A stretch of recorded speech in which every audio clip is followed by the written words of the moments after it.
All right, it's 5 minutes after. We'll get started. Good afternoon. My name is Andres Villarreal, and I'm a member of the Seminar Series Committee, and I'll be introducing today's speaker and helping to moderate the event. Just a few issues of logistics. Following the CCPR practice, everyone is free to ask questions from the speaker at any time. So please keep your Zoom session on mute, and if you have a question, simply unmute yourself and ask it. There'll also be plenty of opportunities for questions at the end of the talk. To keep things orderly, what I suggest is that at the end, anybody has questions, send just a simple text, just saying I have a question or something, so we know the order. And then that way the speaker can take your questions in the order in which they appeared. It's a lot easier than using the hand raising icon or whatever. So again, if you need to ask questions during the session, during the talk, just unmute yourself. At the end, please just send a quick text to everybody saying you have a question. So with all those logistics aside, it is my pleasure to introduce today's speaker. Giovanni Peri is Professor of Economics at UC Davis and a Research Associate at the National Bureau of Economic Research. Professor Peri has conducted extensive research on labor economics, urban economics, and economics of migration, for which he's well known internationally. He's also founding director of the UC Davis Migration Research Cluster. His talk today is entitled Integrating Refugees, the Role of Language, Training, and Work Incentives. So without further ado, please welcome Professor Peri. Thank you, Andres. Thank you for the introduction and thank you for inviting me. As Andres said, please feel free to interrupt if you have a question, and at the end I will take some more. So the topic today is talking about integration of refugees and telling you about an interesting policy and interesting data that we analyzed. This is joint work with a group of Danish people, and you will understand the paper is on Denmark. Some of them were grad students here, other are colleagues. So let me motivate a little bit. So for people who think about refugee, about immigrants and immigrant integration, refugee is a small group of the world migrants. It's a small group because it's relatively hard to be recognized as a refugee. You need to come from a country where there is a war, where there are some extreme circumstances. And about 10% of the world migrants are refugees. However, they are an interesting group for several reasons, especially when we think about some policy to apply to them or some integration policy. So first, all countries have, or most countries in the world have adhered to the Geneva Convention, and they admit a certain number of refugees. In the view of most of the people, they have a clear claim to migrate because their country is extremely in extreme circumstances. Second is that in the recent period, there have been some episodes, which I cite here in the bottom of the slides, that have attracted the attention towards potential reason why refugees for climate reason, for conflict reason, can become larger and bigger. Europe had this crisis of Syrian refugees in 2015, when this very large number of Syrians crossed the sea in Greece and then moved towards Europe. The US has been dealing in the last years with this emergency at the southern border from Central Americans, many of whom request asylum coming in. And so the idea is that going forward, potentially some of this situation will be enhanced due to climate change, due to increased conflict, and this can be an important group.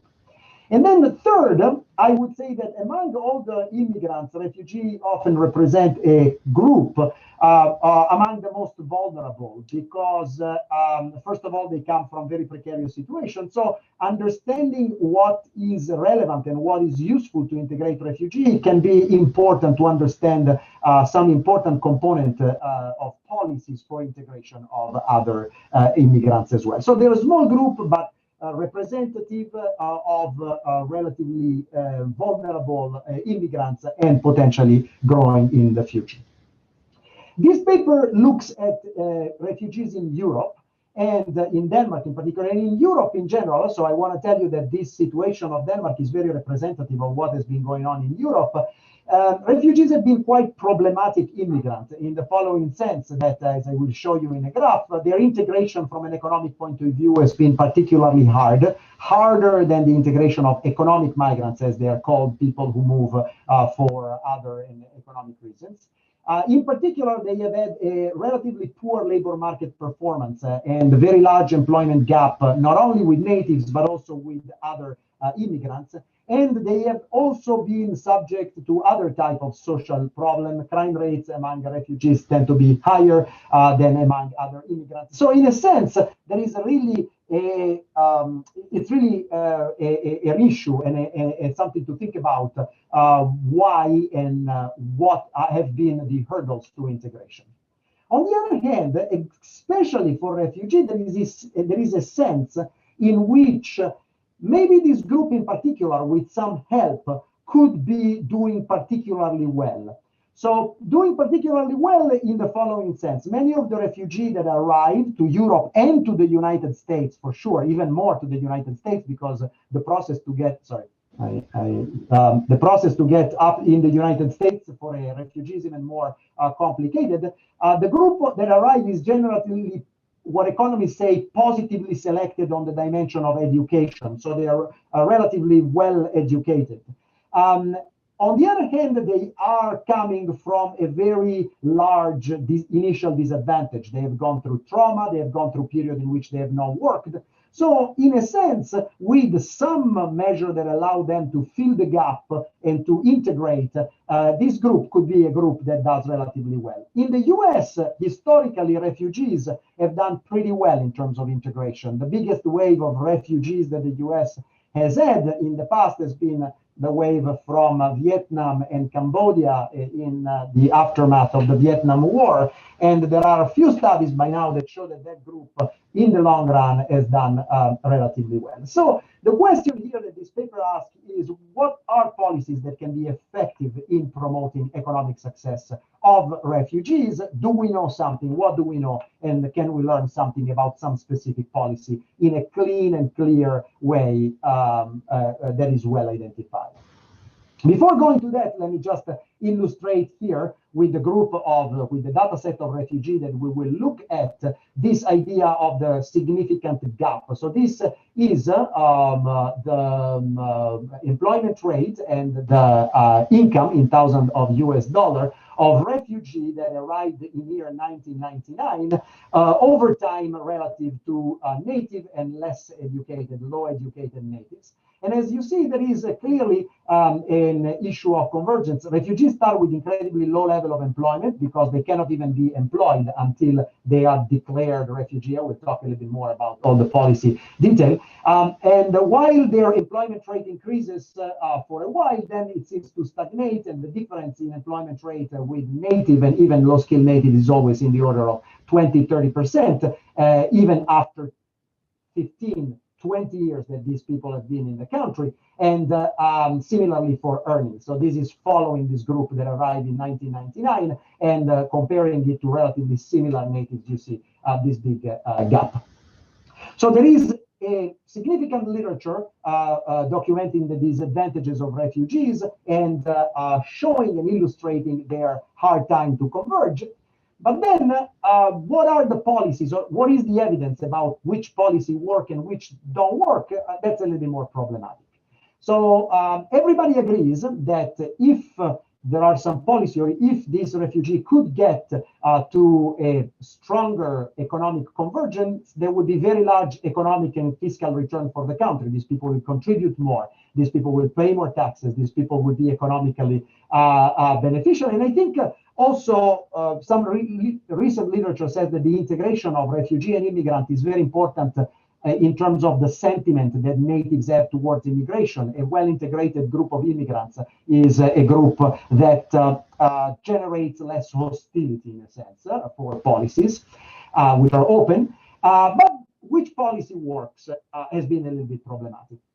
Here, in this slide, I try to kind of already identify three groups of policies which have been tried by refugee. Here there is a long list of papers that look at some of the effect of some of these policies, and we can kind of distinguish or classify these three policies in terms of helping integration. And when I talk about integration, I am really here talking about integration in the labor market and economic integration. However, for the policy that we analyze, I'm going to look at a bunch of other social outcomes as well.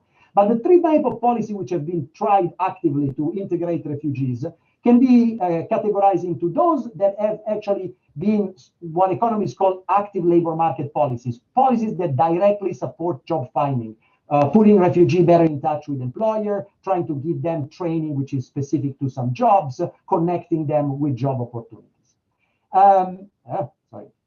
Sorry, sometimes I touch. Second, there have been some policies that instead have been focusing on the provision of incentive to refugees to actually search. Sometimes it's the lack of policies which is considered this. So if refugees do not receive strong welfare support, or if welfare support is cut, this is normally considered as a measure that pushes this refugee to have to find jobs, to have to find wage support. And so there has been some evaluation of how welfare support or lack of it have generated integration or in the labor market. And then there is a third type of policy which has to do with teaching more general and relevant type of skills, which is where we will focus more today, of which teaching the language of the receiving country is a very important one. The analysis, the paper today will be able to evaluate the effect of language,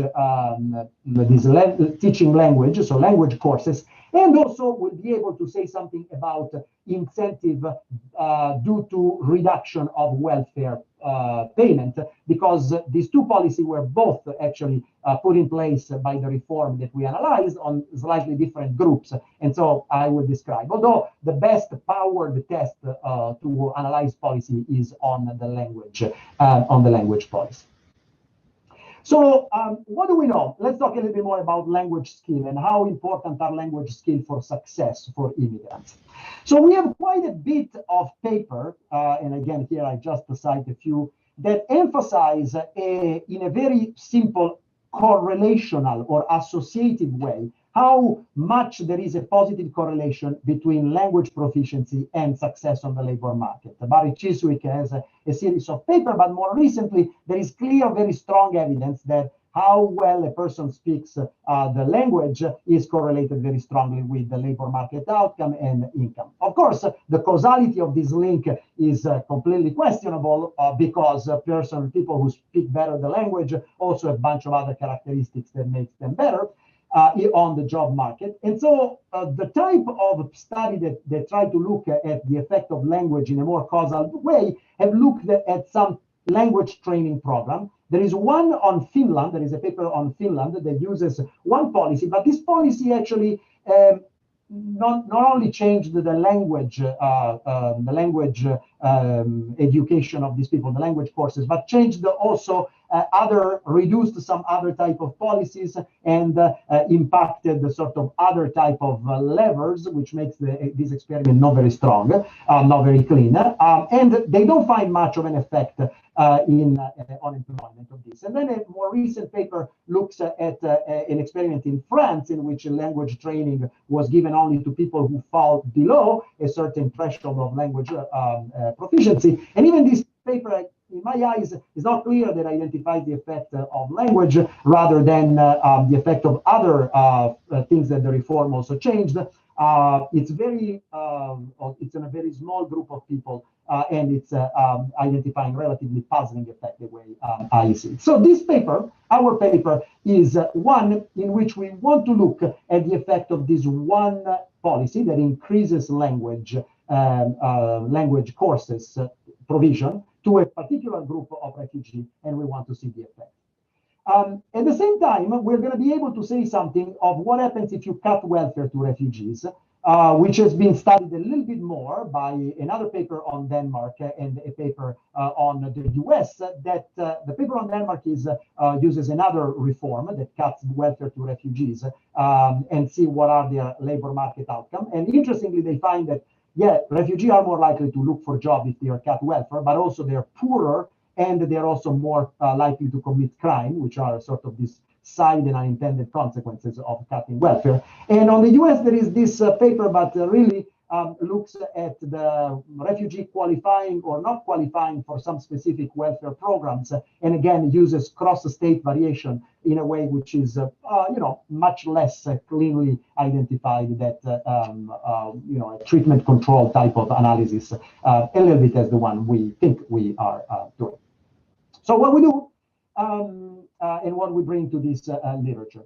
So we, in a regression discontinuity design type of analysis, we are going to estimate, so the regression discontinuity analysis comes from this feature of the reform that I will describe in a little bit. But I think the data of Denmark, what they allow us to do, given the incredible detailed and richness of data set, allow us to follow these people over almost 20 years. And so we are able to estimate what we think is at least very close to a causal impact of increasing language training by a certain amount, which I will discuss, essentially by increasing the amount of language training of 3-4 hours per week in the first 3 years of stay of this. So it's a big intervention on the language investment and on the language courses that these people take. And we're going to look at the effect on employment and earnings of these refugees. And then we're going to be able, given that we follow them over time, to look at some channels. Did these refugees improve their condition in employment and in earnings because they found better job, they changed type of job that they could find, or because they got further education down the road? And we are going to talk a little bit about that. And as a second type of outcome that we're going to look, we're also going to look at did this affect also some social outcome, their family structure, their fertility, and the behavior and the success of their children, because we can follow for a good group of them, children up to 16 years old. At the same time, given that this same reform also cut the benefits to refugees on a subgroup of these refugees who qualified for this, on this subgroup, we can essentially look at the joint effect of language plus these reduced benefits. And by comparing the two, I think we can say something, although here, as if you're a purist of identification, the identification is less clean. We, on this group that also received cut to benefits, we can say something if there were further effects of cutting the benefits on labor, on employment, on income, and on other social outcomes. To summarize the finding before going and chatting a little bit, so what we find is that this effect there seems to be quite significant and lasting post-program effect. And these are in the order of increasing the group which was subject to these language courses, increasing their employment rate by 4%, 4 percentage points, which if you think that the average long-run employment rate of this group of refugees was about only 20%, this is an increase of a fifth of the overall average outcome. And similarly, their earnings seems to have an increase, a permanent increase by $2,500 per year. And again, in an average that for the untreated group was quite low because the percentage of people who have earning was not large, was only 8,600. Again, it's an increase of 1/4 or to 1/3 of their income. One important thing that we find is that one of important effect of this extra language training seems to be that these people, these refugees, tend to also get additional formal education, in large part in the form of this vocational training that in Denmark and in a lot of Europe is very popular.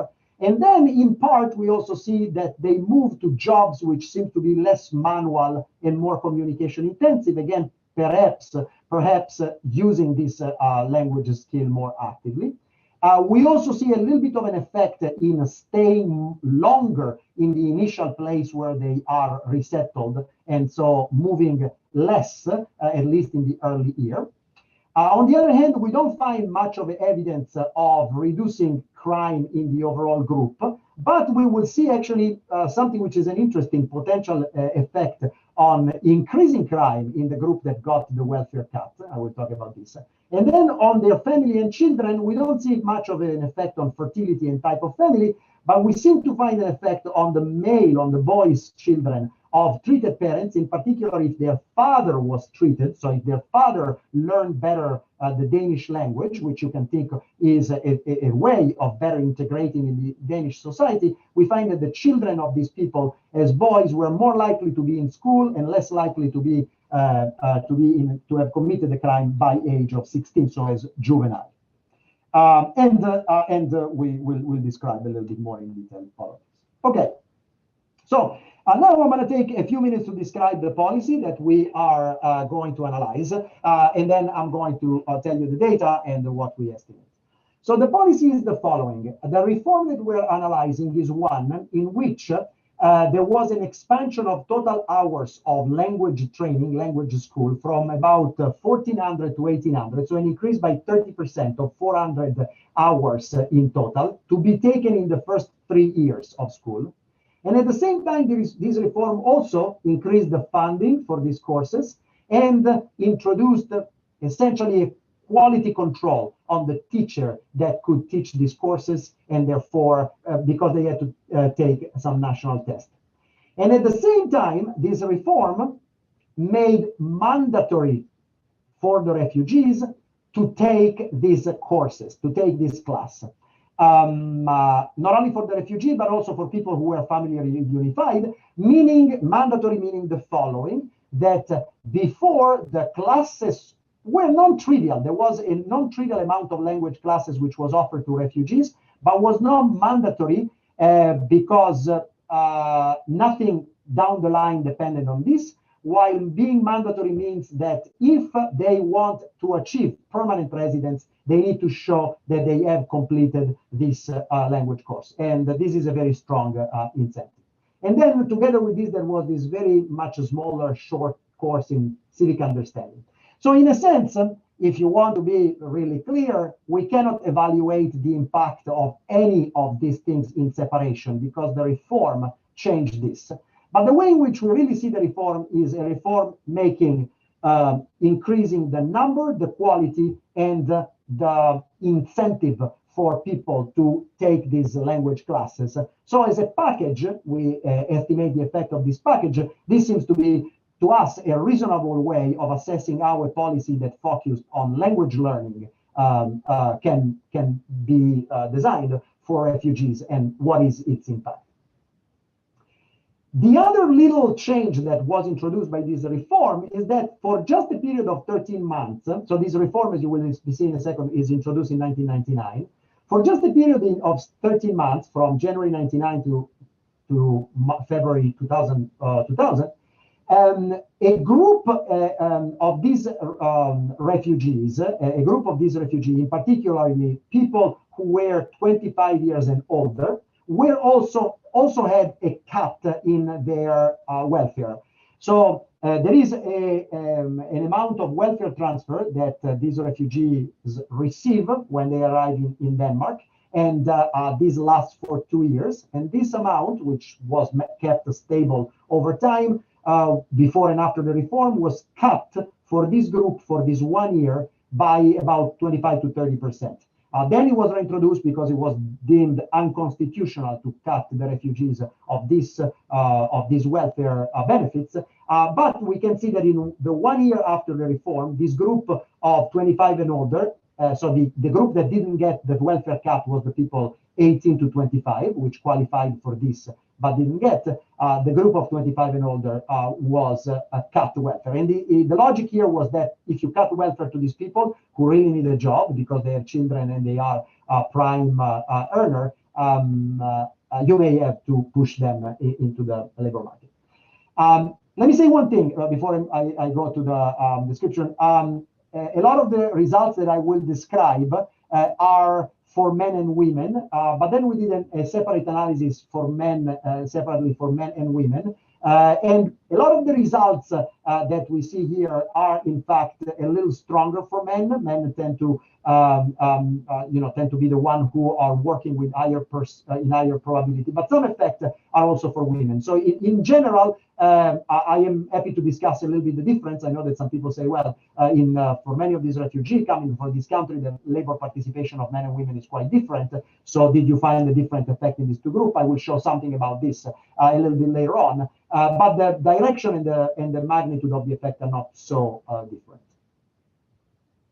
Okay, so what is the identification strategy that we use in this paper? The identification is that this reform that I just described was actually passed in April 16 of 1998. Sorry, in June 26 of 1998. And this reform was applied to people that obtained their refugee status after January 1st, 1999. So if you were a refugee that obtained his status after January 1st, 1999, this new rule of the reform applied: more school, mandatory schooling, and that little welfare cut. If you were born before that, this didn't apply.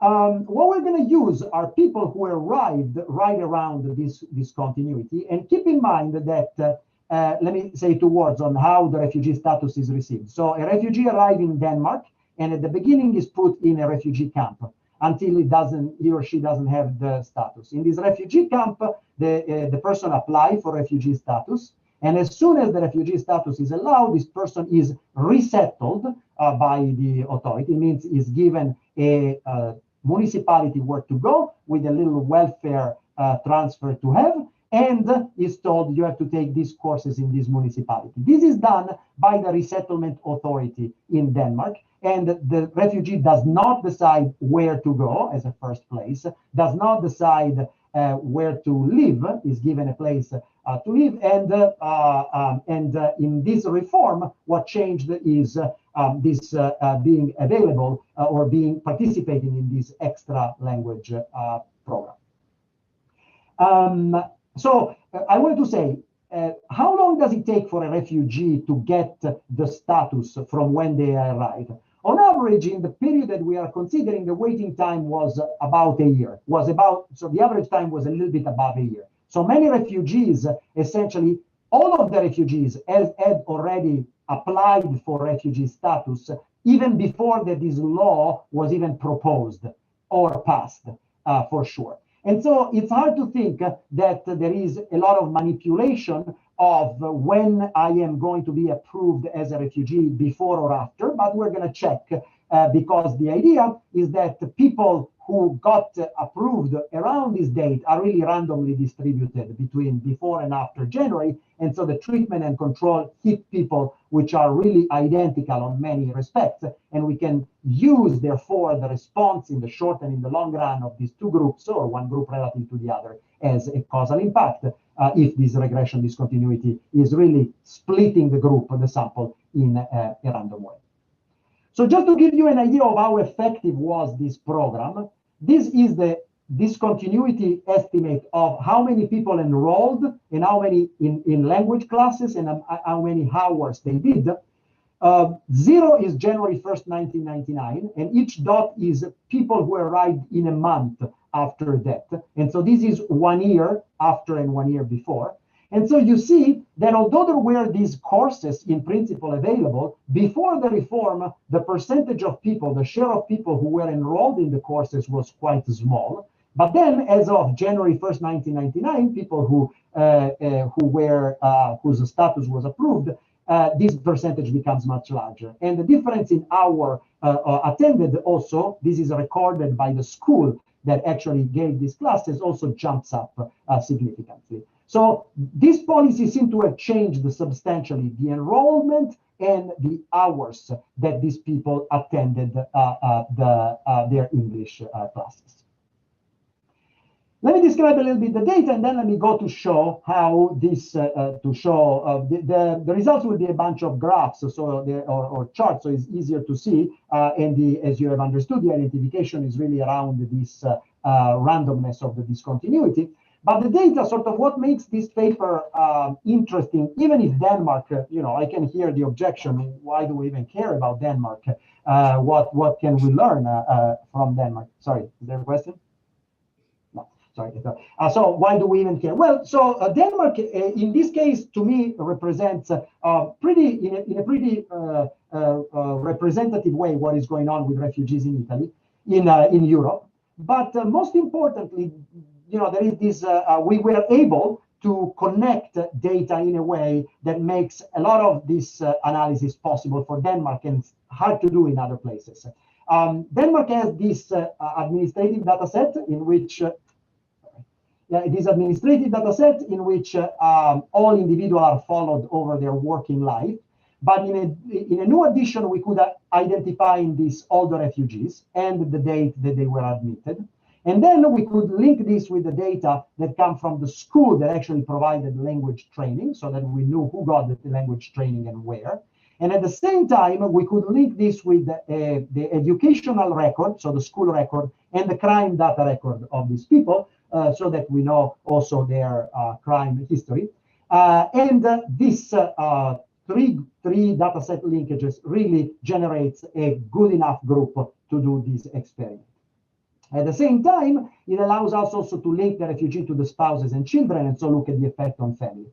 In spite of all this, the number of refugees that we end up using in our experiment is not gigantic, because remember, we are going to take a window of people arrived around this January 1st. So in the end, we are going to identify most result on 8,500 refugees. We choose people who were between 18 and 47 when they arrived, so that we can follow them for at least 16, 17 years on the labor market with the presumption that they stay. And they were not students, they were not young people that tended to go to school. They were people who normally tended to look for a job right away. And we can link this with 9,700 children and look at the outcome of this children. Quick question? Yeah. Hi, Yes. sorry. Adriana Yerasmini here. Just a quick question there. Hi.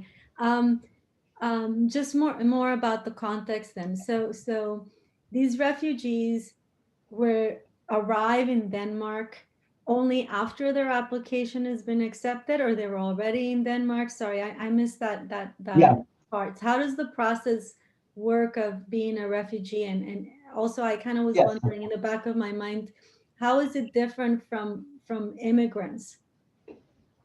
Yes, so these refugees are people who arrive as asylum seeker, and so they put a claim as soon as they arrive in Denmark to be recognized as refugees. At the moment they arrive, they are collected and gathered in refugee camps, which normally in Denmark are refugees building and places. They have to be in there until their application is adjudicated. The date when the application is adjudicated, if they are recognized as refugees, that's the date in which we start seeing them in our data set. People who are not accepted as refugees and go back or become undocumented are not in our database. And from that point, the so-called resettlement refugee authority in Denmark tells them where there is a municipality in which you can have this public housing for 2 years, you will receive these welfare benefits, and there are these classes that you have to attend. So in a sense, it's very different from how it works for an immigrant which is not a refugee, because an immigrant who arrives and is not a refugee arrives in the place, start working. Normally arrives because he has a job or he has a family member. I think there are elements that makes this group, though, particularly interesting in terms of the effectiveness of a policy. So these are people who arrive not because necessarily they have a network that helps them, but because they have been kicked out of the place where they come, so they have less probably local support, and so they really rely on this type of learning and government providing support more than the others. And they normally come from 1 or 2 years in which they have likely not been working. First, because their country. So a lot of people in this period, for instance, were Iraqi and Afghani, which were coming from persecuted there, and then they while they are in the refugee camp, also they cannot work. So their human capital may be deteriorated in part. So they are in a situation in which you would imagine that they are among the potentially least productive or harder to integrate immigrants. And so that's why I think this tells us something. This policy analysis tells us something. So really, while they're in Denmark before they're accepted, they're not talking to Danish people. There's nothing that they can really do to kind of integrate while they're waiting. They really just are very separate. So we talked a lot to understand exactly how it was in 1999 with this Danish group, these people who are on the ground. And our understanding was that there has been a reform in 2012 of how this has worked, which has changed things a bit substantially. But in 1999, these people arrived, and they certainly did not have schooling or interaction with Danish people. They could not work, and they were in this center in large part among themselves. In fact, the worry about how much wasted time and wasted resources that they were in the time where these people were sitting brought later on the idea that even as people are waiting, they should be qualifying for some jobs. So if you look at how the recent Syrian wave of refugees has been dealt with in Germany, Germany has been much quicker, and sometimes they have allowed these refugees to start working. The idea that you leave them 1 year without working seems to be bad. But yes, in this case, these people didn't have much before this these courses. Thank you. Can I also follow up on Adriana's question, just to clarify, are we talking about only refugees who went through the affirmative process, or for defensive process as well? So we are talking about the refugees which are applying as asylum seeker when they arrive, not the UN recognized the refugees. No, so there's no defensive application process in that context. I'm sorry, I don't know what a defensive application is. Oh, defensive application process is if you enter a country unauthorized, and when you are arrested, you apply for for asylum. No, okay. No, absolutely not. These are people all that at entry in the country, in the recorded entry in the country, they have applied for asylum. Yes, so there is not, definitely there is not. I don't even know if it was possible in Denmark at that point to have this type of defensive, but certainly not in this group. Yeah, thank you for the question. Okay. So let me then let me make a little progress here on the specification. So the results that I'm going to show you are going to come from a very simple regression discontinuity type of regression, in which there is an outcome. This is outcome for refugee I, which can be employment, income, or crime in year T, and I will take the year T. I will show you the dynamic of this in year 1 year, 2 year, 3 year, until 18 years after the entry. And I'm going to regress it on, so the X is the running variable, what is it called, is the number of days from January 1st, 1999. And so we are going to allow that there is a dependence on how close you arrive on January 1st, 1999. And D is the dummy for arriving after January 1st, 1999. So this is the running variable. This is that I show you is a linear specification of the regression discontinuity. We did, as I will show you a few of them, a lot of checks with nonlinear specification, and also with completely non-parametric type of assumption. But here the D tells you if these refugee arrived after January 1st and therefore is qualified for the policy. In most of, so how long of a window around January 1st, 1999 to choose in order to include, we select in our main specification the bandwidth using this optimal bandwidth selection of this paper of Calonico et al., which has become a little bit the reference. But we also we expand the bandwidth, as I will show you when we fix it.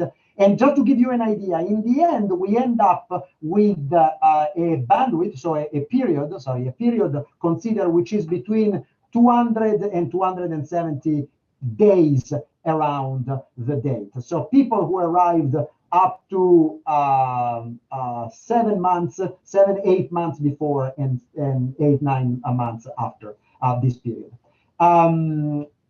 Which is a relatively tight window around this period, and that's why the number of people that we can include is not that large. So the first thing I want to show you is there any evidence here that maybe there is some manipulation of the date of when these refugee were approved, so that a bunch of them is right after, because maybe they wanted to be into these language classes. While, as I said, there could not have been manipulation of the application date, which was on average a year before, there could have been some manipulation of the processing period by some people who processed that. And then I'm going to show you what are the characteristics of refugee before and after, and see if there is any systematic difference in that to establish the randomness of this treatment. So this is the density of distribution of admissions by month. This is the period, the January 1st, 1999. And as you see, there is clearly some cyclicality in how many people are admitted. But if you remove, this is demeaned monthly, so we remove the yearly cyclicality, and you see that really around this period, there is no evidence of a bunching neither before nor after. There is some noise for sure around the 1999 date, but we don't see anything that make us think, there is clearly a manipulation of post or pre. Even more importantly, we take a bunch of characteristics, and I'm going to tell you in a second what this is. We take a bunch of characteristics of these refugees, and we test whether the average value of these characteristics relative to the group which was right before is significant, before January 1st, is significantly different from the group which was right after. So this is the estimate of the difference in age of people who arrived right before and after. And this is a test if it's different with the standard deviation, standard 95% confidence interval of the test.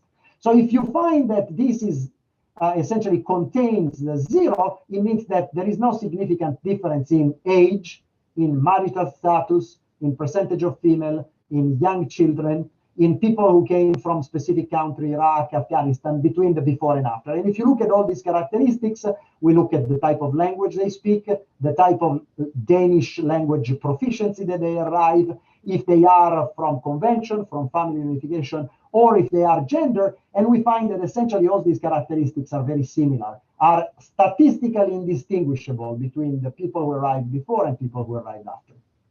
Then we also want to check, actually, that the distribution of refugees by the authority that distributes them across municipality in Denmark is not significantly different for people who arrived before or after. As I told you before, the refugees that arrived are distributed in the Danish territory by this authority. And we want to know that the authority, once the reform was passed, didn't start putting these refugees systematically, I don't know, in places where the employment rate was high or the unemployment rate was low. So here we compare where these refugees were placed, the before and after. And as you see, again, even these characteristics are very similar. The only one which is a little bit different seems to be urban. So there seems to be a little bit more people put in urban municipality after the reform. But this is really due to a few cities of medium size. If you only look at the 5 largest cities, there is no evidence that they are they are systematically put. So this tells you that really, from a statistical point of view, these two groups seem to be very similar in all the observable characteristics. And so we really think that this was a threshold that generated a pretty random split. Okay. So I'm happy to go back on the question on this, but now let me start showing you some results, because these are the first results that I want to show you. So what does this graph start saying? Let me describe the upper graph here. So this is the effect of being treated by the language class on the first variable that I look here is the employment rate. On the employment rate, 1 year, 2 years, 3 years, 4 years, up to 18 years after the arrival of the resettlement of these people. So after 1999. So as you see here, there are a few things which are interesting. And this is the yearly, and then this is the cumulated average. So in this graph, we just take the average cumulated extra employment rate. And as you see, this is more stable, while this year by year has a little bit of fluctuation. Let me describe here and the feature that we see, and then I go to the lower graph. So here you see that in the first, so these people are attending these English classes in the first 3 to 4 years. So you don't observe very much in employment in the first 3 to 4 years. However, in the 4th, 5th, and 6th year, then you start seeing some of this positive. On average, this is, as I was saying before, a 5 to 6% effect.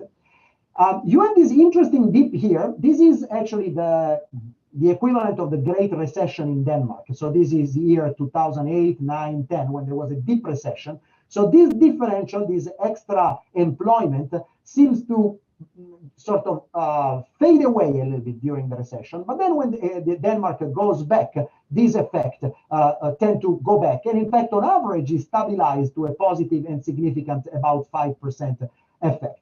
So this, the fact that it doesn't arise until year 5, 6, the fact that it fades a little bit during the recession, but comes back, seems to us to suggest that really this is consistent with the idea that these people got better language skill, got jobs which were a little more easily and maybe a little bit better jobs. And these jobs maybe were destroyed during the, some of them during the recession, but after the recession, these people were a little quicker to get job opportunities. In the lower part, I distinguish the two groups. First, the group of young people who only had the language treatment, and then the group of older people who had the language treatment plus just in the first year had the decline in welfare. So, of course, the estimate for the young are much more imprecise now because the group is significantly smaller. But what I want to show here, this is 1 year, 5 year, 9 year, and 13 year. What I want to show here is that this group that received the cut in welfare, there is no evidence that this group in the first year tended to have a higher employment rate than the other group that didn't. If anything, it seems the opposite, or in any other year. So there is no evidence that during the first year, this group seemed to be extra helped in a sense, in they are looking for a job by this cut in welfare. As I said, if anything, maybe it was a little hurt. And then if you do a test, unfortunately for the noisiness of this, these two effects are never significantly different from each other. But bottom line, what we find is that there is not a very strong, there is not evidence of very, very strong difference in the behavior of these two groups. And if there is, they are towards this group, which was also had a little cut of employment to have a little lower rather than higher employment rate, which goes against the idea that there were an incentive to find a job. This is for this is for earnings, and the effect for earnings are even a little stronger. In fact, there is this delayed increase in earning, a little bit of drop during the Great Recession, and a strong and large average overall effect, as I said, about around $5,800 per year extra earning for the people who received the language treatment. And again, even the earnings effect seems to be, if anything, a little stronger in the younger group that did not receive any welfare changes. But again, the power here is not so strong that we can say things up very strongly. So again, for earnings, similar. So not only there seems to be, so these earnings in part increase because people find jobs, as shown, but it also seems that they find a little bit better jobs because the earning effect or higher paid jobs, higher paid wage, they have a higher wage as well. So this is just a graph that I don't need to stay here. This is the average overall effect And here I want to show you how robust is the estimate of this effect to the choice of different bandwidth, both for cumulative employment and earning. Only when I choose a really small bandwidth, 30 days around the date, I have an incredibly noisy and not significantly different from zero estimate. But then from 90 days on, from a bandwidth of 90 days all the way to a bandwidth of 1 year, I have a relatively stable estimate, which is very close to the one that I choose as optimal, both for employment and for earnings. And again, here I see what is the effect, the long run effect estimated with control, with a second and third order polynomial, with this donut specification that cuts some of the nearby. These are all robustness check. I'm happy to talk about them. But this seems to be the effect that we find, although it's not huge, it seems to be very robust to method and seems to be significant. Okay, so just to summarize this part on earnings and employment and move to the channel and to the other, there seems to be a permanent 4% increase in employment and about $2,500 per year more. This seems to have an attenuation when the Great Recession hit, but then there is a recovery. And then this I didn't even show, a lot of these effects seems to come on probability of being employed, or probability of being employed. Now, I want to learn a little bit more about these people. Why did they find a better job? Did they increase their education in some way? Did they move to better jobs? Sorry, can I ask the question? Yeah, let's stop here before going there. Yep. Yeah, sorry. Good point. Just a quick question here.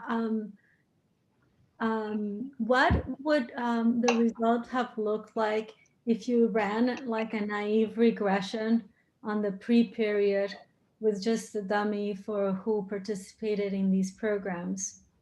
Would the naive OLS regression also show these benefits, or would it be off by a lot? No, so I assume you want to have anyway so you want to have a time effect, a time trend in that regression in any case, because of course how well you're doing, it will depend on when you entered, how long ago you entered, right? So you need to have in any case a regression with the time of entry. You're saying control on, look at the outcome at a certain year, control for time of entry, put a dummy for being treated, and maybe put some other control. That's going to be an effect which is incredibly similar to this effect if you run it in each year, because that's essentially what you're. So this regression, relative to this regression, what you're saying is, so what I'm saying is that, yeah, put a dummy, put individual control in here, and then what I'm saying is that you need to have a way of controlling for the running variable, which is the time from arrival. If you run that regression, the estimate on this is going to be pretty much what you get. The only difference will be how many people you get around the you're going to include around the discontinuity. No, sorry, I don't think I explained my question well. Suppose you didn't have this discontinuity. Suppose you only had data until 1999, and you were just looking at the people, the 10% of people who were voluntarily taking these courses. So if you just ran a naive OLS regression with them, and we know it's not causal, right? And you mentioned all the reasons why you want to have your regression discontinuing, and I agree. I'm just curious how bad the bias would have been from running. So that's interesting. So let me say if I understand correctly what you're saying. You say only take the people who arrived after the reform were passed and so they qualified, and just put a dummy for whether they did. No, the ones before, actually before. I was thinking. The one before. I see. Okay, no, we never did that. So that's an interesting point. So this would be just the correlation between attending the course and what your outcome is later on. Right. And, so I'm just curious, kind of in some descriptive regression that you might have run without having this kind of excellent research design, how bad the bias would have been. How, the people who were voluntarily attending these courses, maybe they were like 5 or 10% or something before, how that's actually very. So it's a very good point. In a sense, we were so horrified by the idea that people were choosing these courses that we never even run this regression, which is what you will get if you naively thing that people take or not take. So I don't know. The answer is that we didn't run the regression. And so what you're saying is that would be interesting because it will give you an idea of how dramatic is the bias if you just take attendance to the courses as the treatment rather than this. Yeah, that's a very good point. We never even discussed it. So thank you for the point. We can easily do it, and it's a number that we should know. Yeah. Thanks. Okay, yeah, that's a very good point. Okay, so sorry, any other question? And now I'm going to talk about the channels, and then I'm going to talk about crime and family from now on. So the first, education. So again, the same type of graph, the difference between treated and untreated with language, and this is the probability of having obtained some additional education in Denmark. And as you see, even this, this is the average effect. The first year when you are attending the language course, of course, you're not attending other.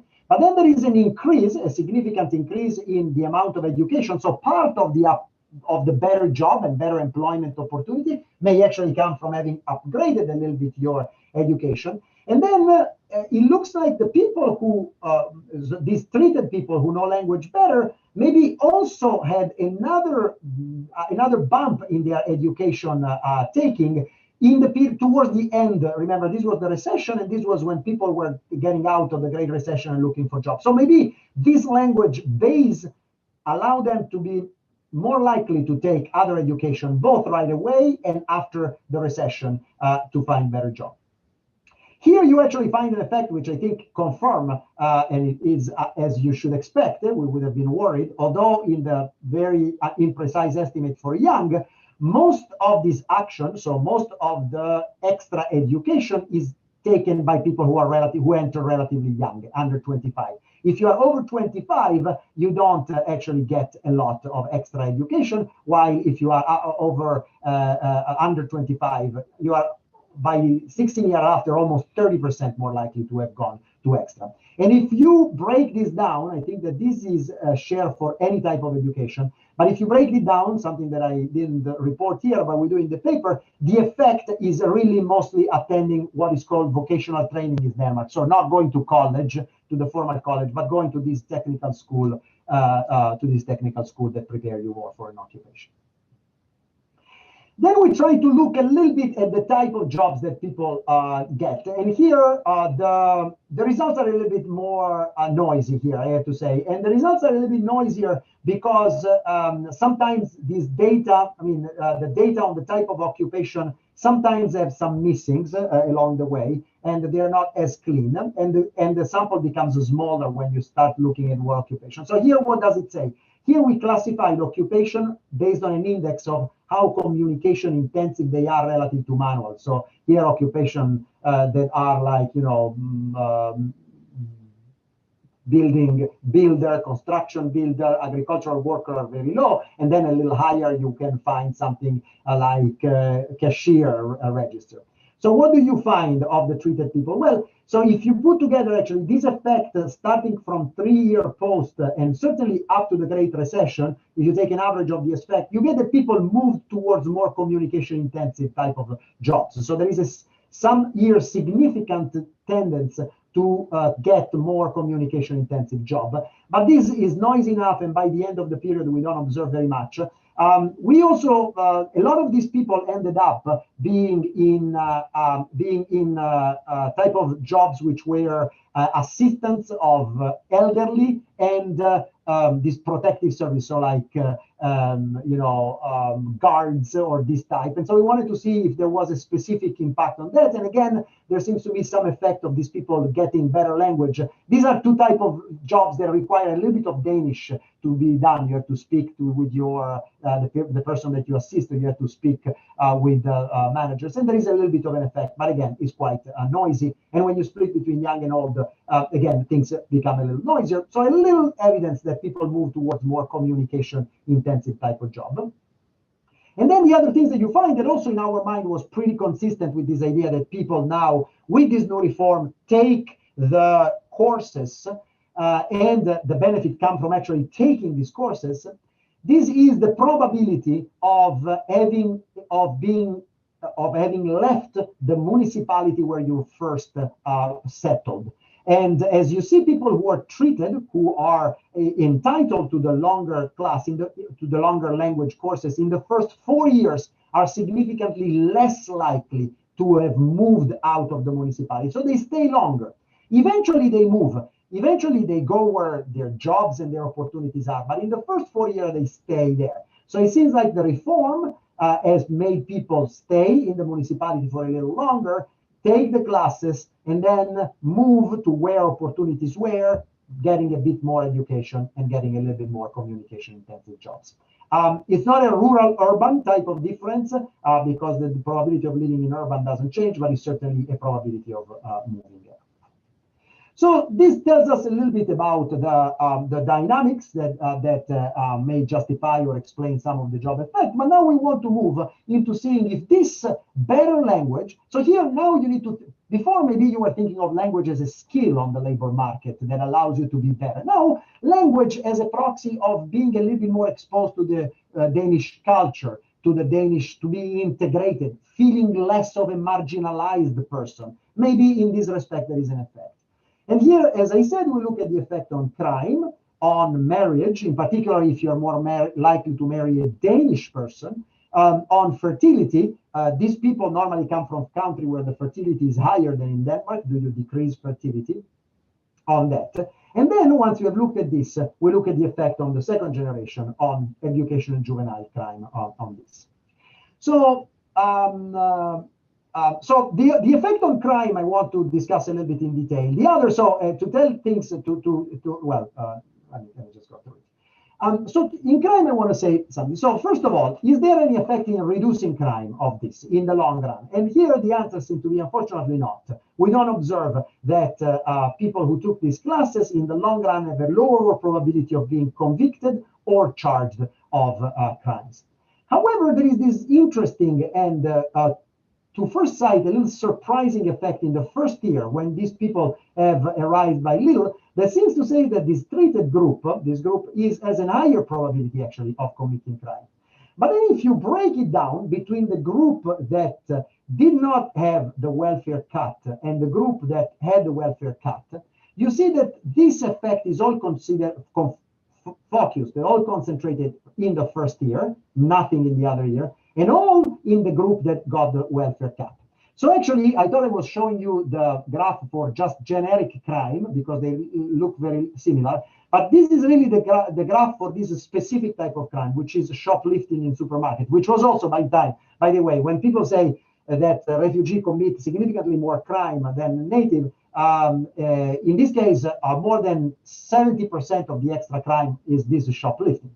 And as you see, this seems to be driven by the group that had a welfare cut. So it seems to be almost people who are pushed, or I don't want to make it overinterpret, but this seems to be more need-driven type of shoplifting rather than lack of integration or other type of thing. You have cut a substantial amount of welfare to this group, and this group seems to be more likely in the first year, but not in any other year, to be caught shoplifting. So this seems to be a thing that says, well, that cut in welfare didn't have any employment effect, and maybe had this negative, certainly unintended and not good consequence.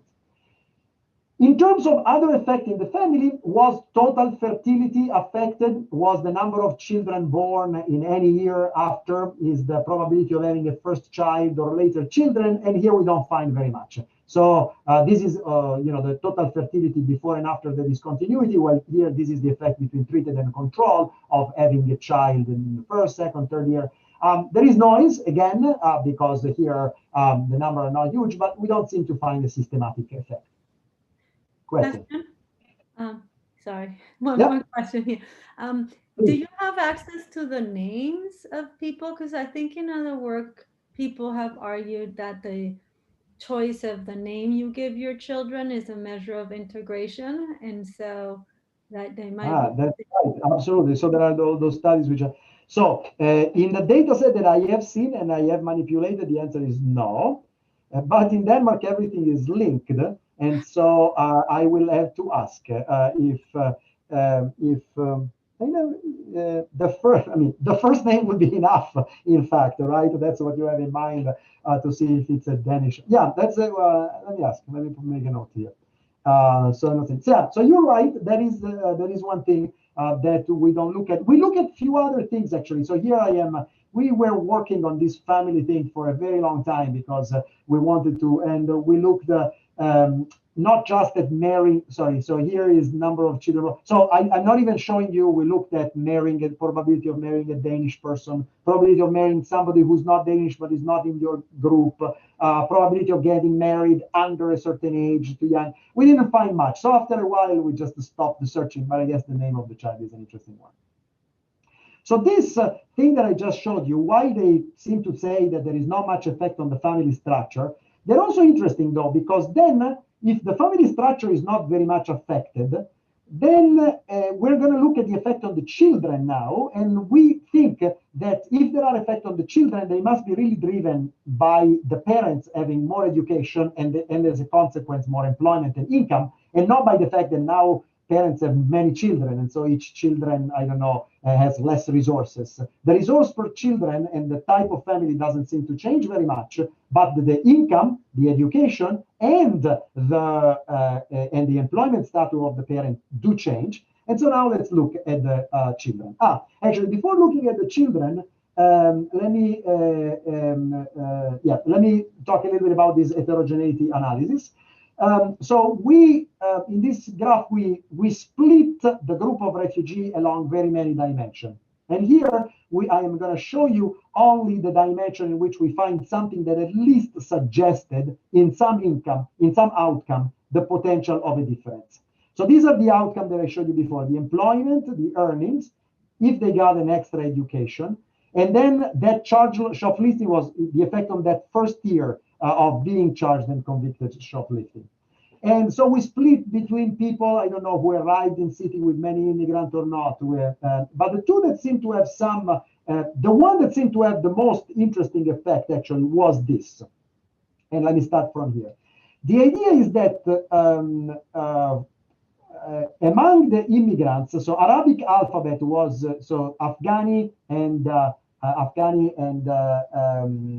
Iraqi, were a big group in sort of the Arabic group. Now I'm saying I don't think that is right. Afghanis don't use Arabic alphabet.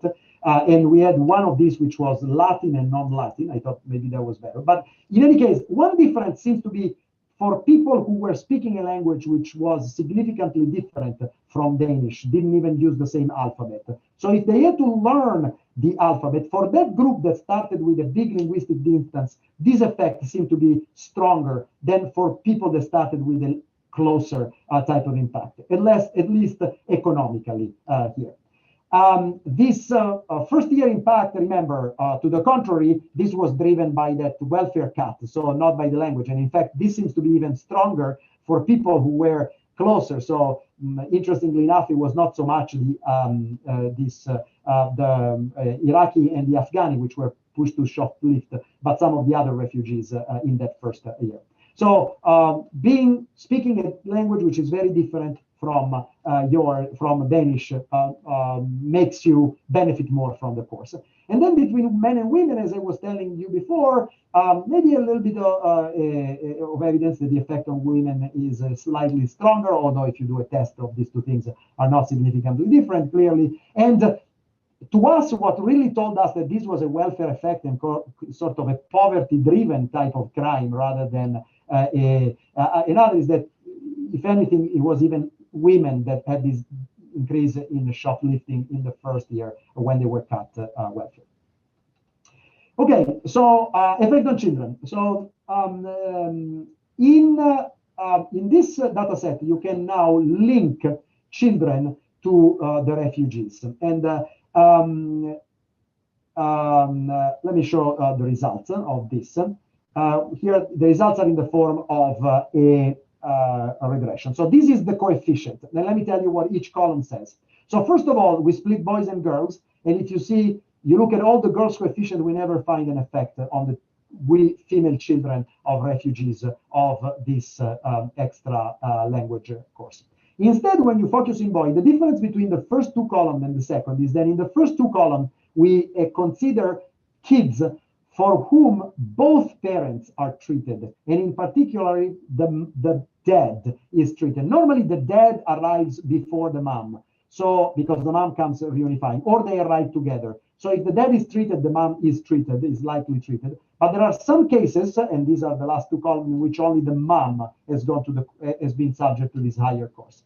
So here we find two interesting things. First, in terms of attending, so finishing lower secondary and graduating from lower secondary, there seems to be a significantly positive effect of people whose either both or one parent were treated, so that they were 11 to 16% more likely to graduate on a variable whose average, I think, is around 55%. So it's a strong effect, is an important effect. We don't find, however, much of evidence that they are more likely to enroll in upper secondary, just likely to finish secondary. And then for the boys who have a father who's treated, they also seem to, although these are all negative, they are a little bit close to significant, but not much. Only there seems to be some effect for children of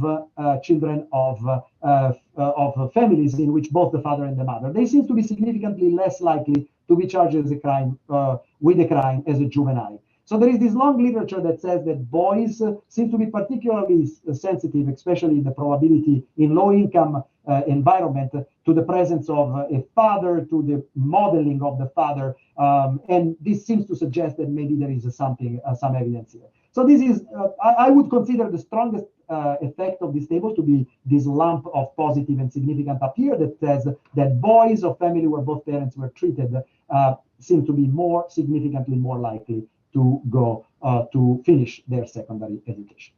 Okay, and that summarizes this. So right now I have 15 minutes, in which I am very happy to briefly conclude. I have essentially the only thing that I can do is this cost-benefit analysis, in which I essentially take the benefits from this, or I tell you taking the economic benefits from this course and imputing the cost of this course and making a difference between the cost and benefits.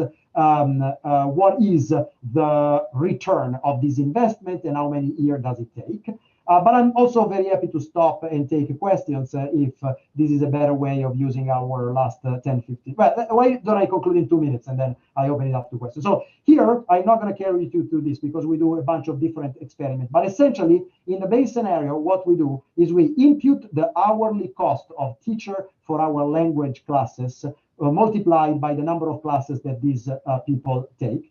And here, the benefit is the present discounted value of the extra earnings that each individual would receive from these courses. And then we also assume or not a deadweight loss from taxes that needs to be raised to cover this cost. And then we calculate everything in net present value. And we say, what is the ratio of the benefit to the cost? And we get essentially that in most cases, this investment gives you 10 to 15 times more the dollars spent in the language classes, just considering the increase in earnings that people receive. And in 5 or 6 years, this program seems to pay itself in terms of new revenue generated from extra taxes generated from the extra income. Only if you make the additional education that they take as a costly or impute that cost, you get a smaller benefit. But in any case, a quite successful and profitable, even from an economic point of view, investment. So to conclude, we think that this analysis shows that this program, which invested in improving the language ability of immigrants, had a successful, long-lasting impact on earnings, employment, and the education of these people. And this seems to be consistent for the timing, the type of jobs, the type of education, with the idea that really these language skills were valuable on the labor market. On the other hand, we don't find any evidence that this temporary reduction in welfare was good for employment when these people arrived. And if anything, maybe it pushed some of them into some crime, shoplifting activity. The next generation seems to be impacted also, especially boys in probability of finishing secondary school, which would be a remarkable effect, I would say, because it will have kind of a intergenerational impact, and so it also affect the integration and the success of the second generation. And so I will stop here to leave a little time for questions.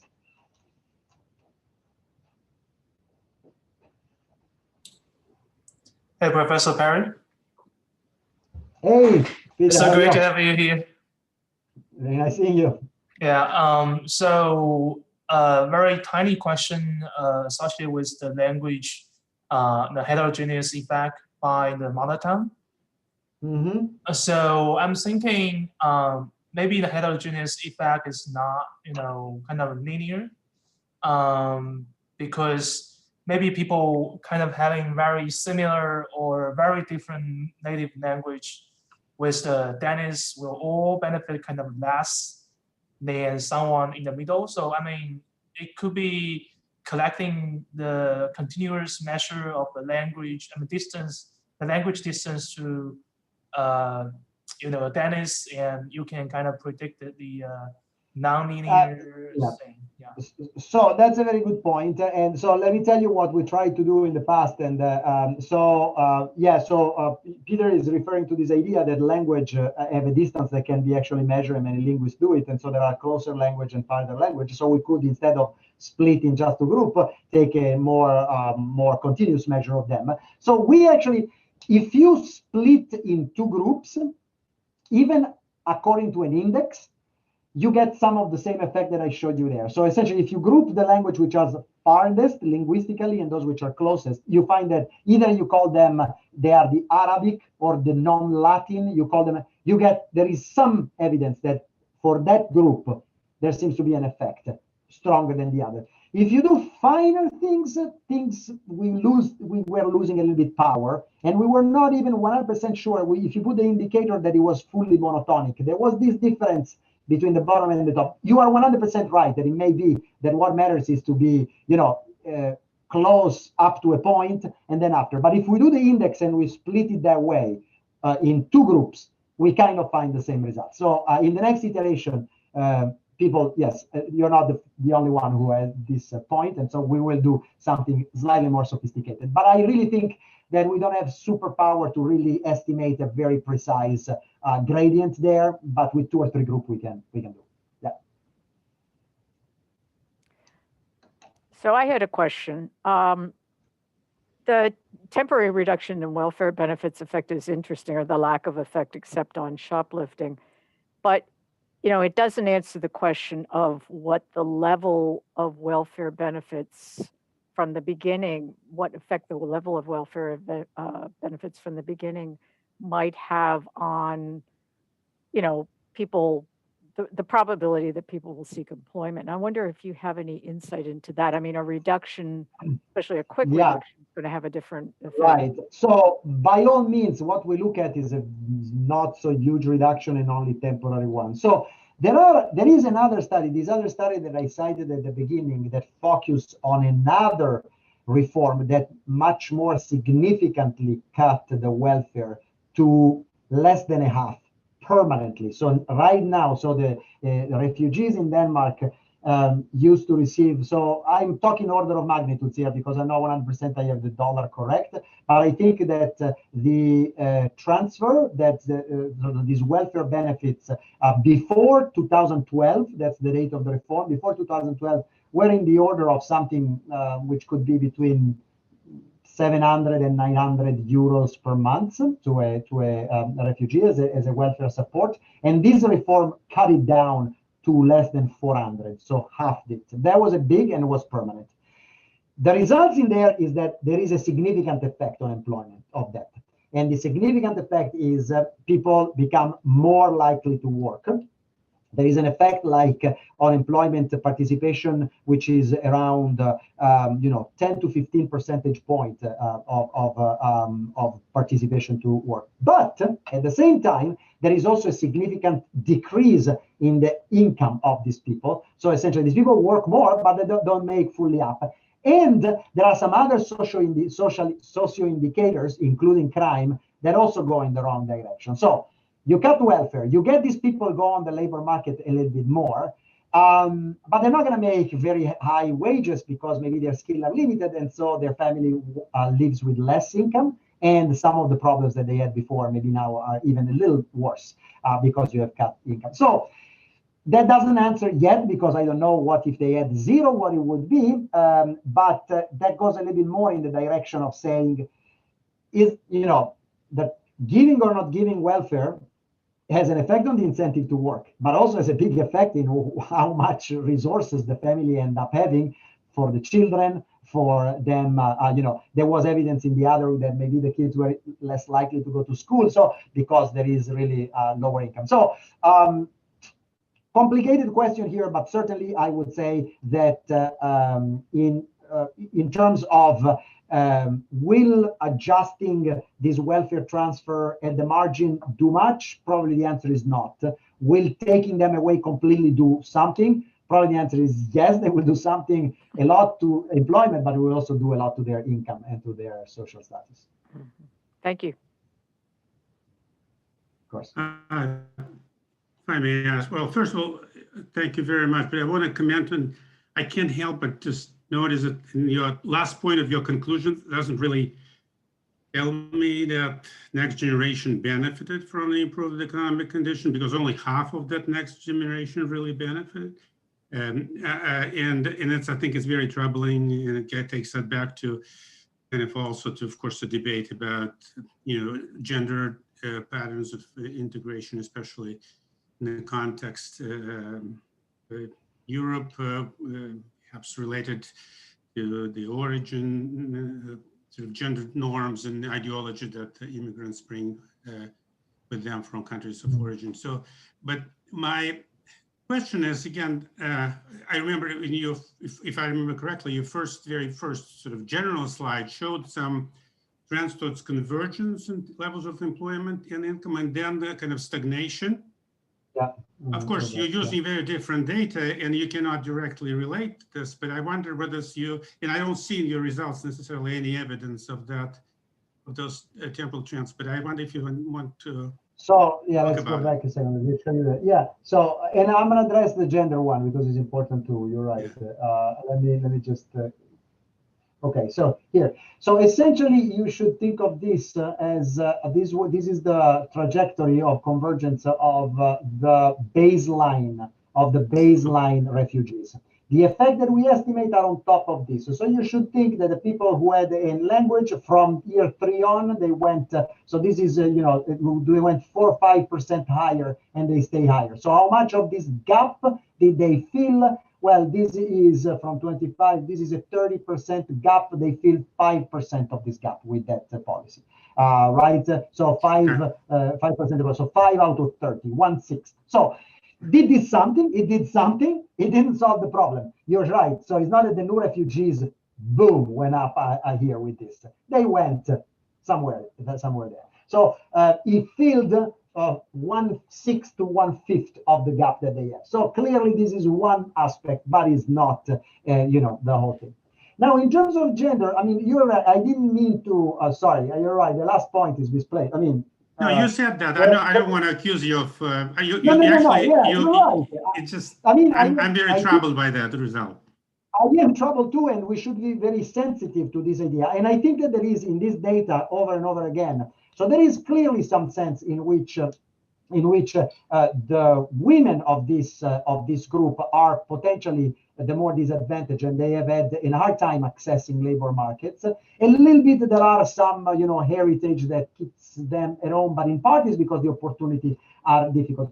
Denmark as a country, I mean, no country is perfect, but Denmark as a country has been very sensitive to this. So the idea of gender equality in Denmark relative to other European countries is actually high in the priorities. And in fact, we have other studies. We have a couple of others that look at, in particular, the women of this group, looking at if getting citizenship for women was a way also of getting better access, getting emancipation, and so on. And so I think there are a lot of question to be asked about the integration of women in particular, which are disadvantaged.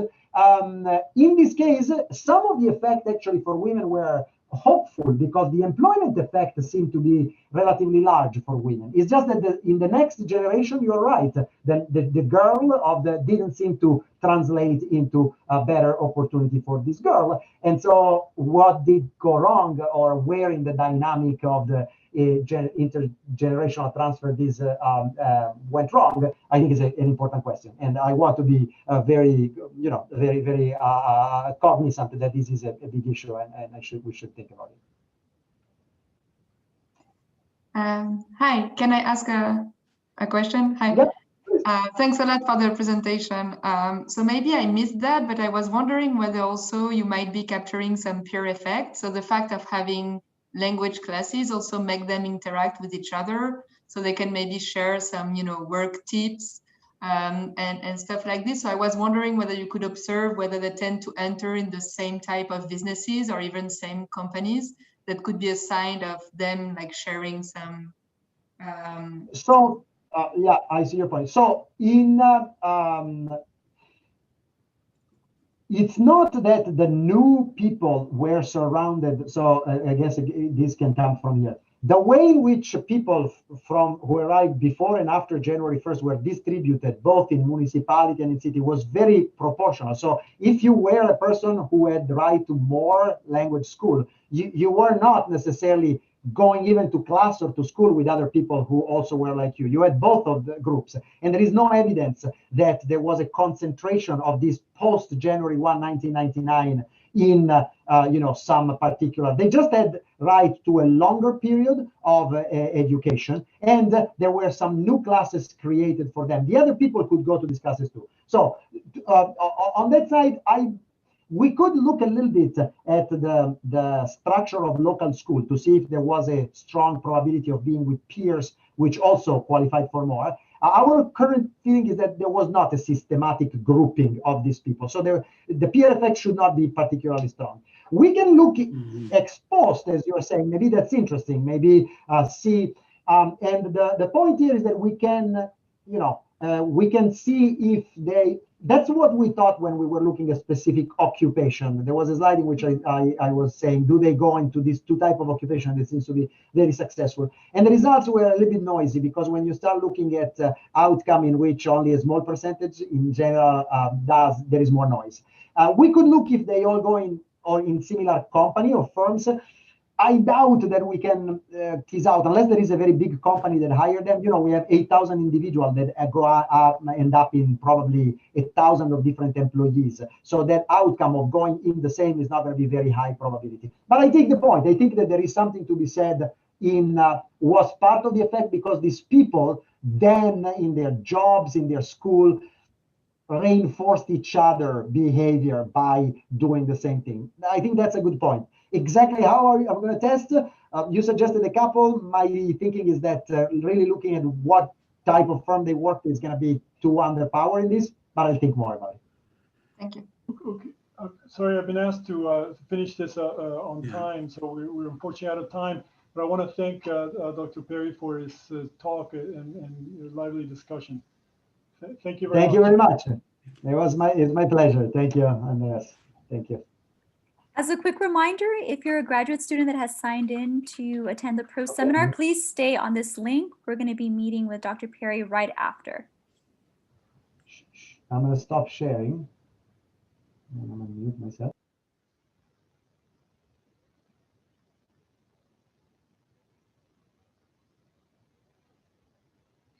Okay, I will log out, and then I will come back at 2 o'clock. And I think that you need to let me in after, because you're the host. Sorry, I can hear you. You're muted. Sorry, I will see you in the waiting room, I'm saying, and then I will admit you in. That's what is going to happen. Okay, sounds good. I'll do that. All right, see you later, Andres. Thank you. Bye.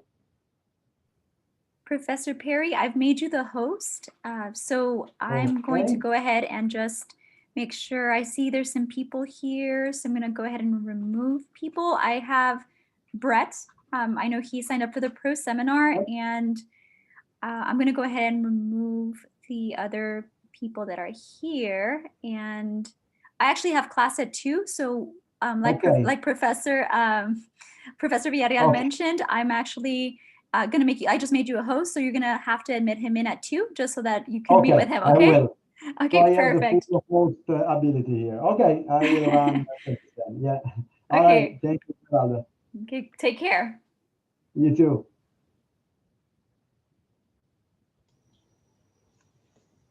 Hey, how are you doing? Brett. Hey, wow. What a fancy camera you have. I think You- it's, yeah, it's you- investment for the job market. That's good. You look like in a movie rather than in a Zoom. It's much more, much more impressive. So nice to meet you, Brett. Yeah, you too. I had actually one question about the paper. Yeah. It kind of relates to my job market paper, but that's like about the results on crime and what you Mhm. what do you know about the context of policing? Because I wonder if the policing enforcement did not change discontinuously over the threshold, even though the language training did, and if there's sort of you know, what's the word, racial profiling, which isn't based on like actually listening to the people, that might explain, because like you've, at least for some of the results, you found a statistically significant effect for arrests, but then not for charge or for convictions. And so I wonder if that could explain some of the. Okay, wait a second. So I'm gonna answer this thing. This last thing that you said does not ring completely true, because we do find some differences between arrest, conviction, and arrest. But I think, let me see. I think we can explain them just with the timing of these two things. Let me just go back to my graph and see. Sorry. Okay. Yeah, I thought